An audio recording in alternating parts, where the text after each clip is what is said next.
Subscribe कीजिए ध्येय IAS channel को और बेल आइकन को दबाइए लेटेस्ट वीडियो सबसे पहले देखने के लिए।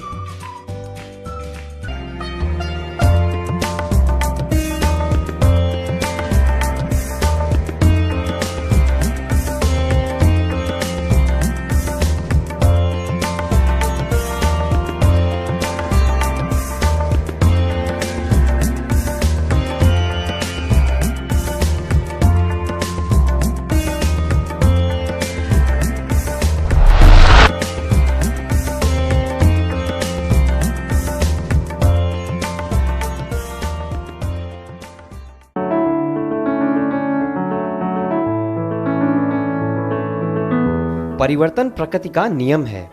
यह कहावत जितनी आम है उतनी ही खास। अगर भारतीय इतिहास को देखें तो इसमें बहुत सारे परिवर्तन समय के साथ दिखाई देते हैं। ऐसा ही एक परिवर्तन हुआ भारत में मुस्लिम शासकों के आने पर। न सिर्फ भारतीय रीति रिवाज व प्रथाएं बल्कि स्थापत्य कला में भी इसका बहुत प्रभाव पड़ा। यह समय था भारत में गुलाम वंश के आगमन का। गुलाम वंश जब भारत में आया तो वह अपने साथ न सिर्फ इस्लामी संस्कृति लाया बल्कि तमाम कलाएं व प्रथाएं भी लाया। इस समय भारत में द्रविड़, नागर व वेसर शैली से बने हजारों प्राचीन मंदिर व आर्किटेक्चरल स्ट्रक्चर थे जिनकी अपनी खासियत व खूबियां थीं। जैसे जैसे मुस्लिम शासक भारत में आगे बढ़ते गए वैसे वैसे उनका प्रभाव भारतीय संस्कृति में दिखने लगा। ये शासक मुख्यतया मध्य एशिया व पश्चिम एशिया से थे जहां पर उनकी अपनी एक अलग कला थी। जब यह कला भारतीय आर्किटेक्चर के साथ मिली तो एक नई शैली का निर्माण हुआ। इस शैली को इंडो इस्लामिक आर्किटेक्चर नाम दिया गया। मुस्लिम शासकों ने भारतीय शैली में कई नए तत्वों को शामिल किया जो भारतीय शैली से बिल्कुल अलग थे। ये नए तत्व ईरानी शैली से प्रेरित थे जो दिखने में भारतीय शैली से बहुत कम ताल्लुक रखते थे। सल्तनत काल के इन निर्माणों में किला, मकबरा, मस्जिद, महल एवं मीनारों का निर्माण प्रमुखता से किया गया। चूंकि इस्लामी शासक अपनी स्थापत्य कला को भारतीय स्थापत्य कला से बेहतर मानते थे, इसीलिए उन्होंने कई मंदिरों को तोड़कर उनकी जगह नई इस्लामिक कारीगरी का प्रदर्शन किया। जैसी इस्लामिक कारीगरी आज हम ताजमहल जैसी संरचनाओं में देखते हैं, यह शुरू से ऐसी नहीं थी बल्कि समय के साथ जैसे जैसे दिल्ली के तख्त पर नए नए शासक आते गए वैसे वैसे यह संरचना बदलती गई। बीम, पिलर और गुंबदों जैसे नए तत्वों को शामिल करके यह संरचना धीरे धीरे अपने विकसित स्वरूप में पहुंचने लगी। जहां भारतीय स्थापत्य कला में शिखर का महत्वपूर्ण स्थान था, वहीं इस्लामिक स्थापत्य में शिखर की जगह गुंबद ने ले ली थी। अगर इंडो इस्लामिक स्थापत्य में बनी मस्जिदों की बात की जाए जो इन्हें कई भागों में विभाजित किया जा सकता है। मुख्य प्रवेश द्वार को इन मस्जिदों में काफी वृहद और ऊंचा बनाया जाता था जिन्हें ईवान कहा जाता था। इसका ऊपरी भाग चाप की आकृति में होता था।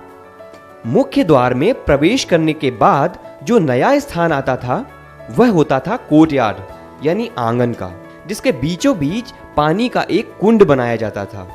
इसी पानी से नमाजी वजू करते थे। वजू एक ऐसी प्रक्रिया है जिसमें नमाजी नमाज पढ़ने से पहले अपना मुंह, हाथ और पैर धुलते हैं। मस्जिद के भीतर ही बरामदे का निर्माण भी कराया जाता था जो पिलर पर बना होता था। मस्जिद में सभी लोग मक्का की तरफ मुंह करके नमाज पढ़ते थे, इसीलिए उसी दिशा में मेहराब का निर्माण भी किया जाता था। मेहराब के ठीक बगल में एक ऊंचा स्थान होता था जिसे मिंबर कहते थे और इसी मिंबर में बैठकर मस्जिद का इमाम नमाज को अनाउंस करता था। मस्जिद के ऊपरी भाग में डोम या गुंबद का निर्माण कराया जाता था। कहा जाता है कि दुनिया में सबसे पहली गुंबद जेरूसलम में बनवाई गई थी जिसे द डोम ऑफ रॉक भी कहा जाता है।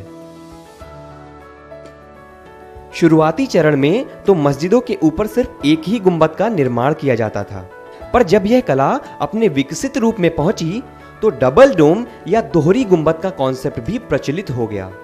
इस दोहरी गुंबद का उद्देश्य मस्जिद को अंदर से सुंदर बनाना था। मस्जिद के आंतरिक भाग व प्रवेश द्वार के पास कुछ आयतों को बेहद ही सुंदर ढंग से लिखा जाता था। जिनका उद्देश्य दीवारों को सुंदर बनाना होता था। मस्जिद के आंतरिक भाग को सजाने के साथ ही मस्जिद के बाहर एक टावर नुमा आकृति का निर्माण भी किया जाता था, जिसे मीनार कहते थे। इसी मीनार को बनाने का उद्देश्य यह होता था कि इस पर चढ़कर मुअज्जिन अजान देता था, जिसको सुनकर नमाजी नमाज पढ़ने आते थे। इतने सारे नए तत्वों को शामिल करने के बाद इस शैली ने अपनी एक अलग पहचान बना ली थी।